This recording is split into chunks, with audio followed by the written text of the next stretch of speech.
புதுச்சேரியில் ஒரே ஆம்புலன்ஸில் 10க்கும் மேற்பட்ட கர்ப்பிணி பெண்கள் மற்றும் பச்சிளம் குழந்தைகளை சிகிச்சைக்கு அழைத்து சென்றது குறித்து சமூக வலைதளங்களில் வீடியோ காட்சிகள் பரவி பரபரப்பை ஏற்படுத்தி வருகிறது.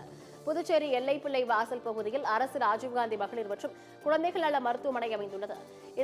இங்கு இசிஜி, எம்ஆர்ஐ ஸ்கேன் உள்ளிட்ட மருத்துவ உபகரணங்கள் பல மாதங்களாக பழுதடைந்துள்ளது. இதனால் தினம்தோறும் சிகிச்சைக்கு வரும் பச்சிளம் குழந்தைகளுடன் தாய்மார்கள் மற்றும் நிறைமாத கர்ப்பிணிகள் 10க்கும் மேற்பட்டோரை ஒரே ஆம்புலன்ஸில் வாகனத்தில் அழைத்து சட்டமன்றத்திற்கு அருகில் உள்ள அரசு மருத்துவமனைக்கு பரிசோதனைக்காக அழைத்து செல்கின்றனர். இந்த அவலநிலை குறித்த வீடியோ காட்சிகள் சமூக வலைதளங்களில் பரவி வருகிறது. ஒரே ஆம்புலன்ஸில் கர்ப்பிணி பெண்கள் மற்றும் பச்சிளம் குழந்தைகளை கொண்டு செல்வதால் நோய் தொற்று ஏற்படும் அபாயம் உள்ளதாக சமூக ஆர்வலர்கள் குற்றம் சாட்டி வருகின்றனர்.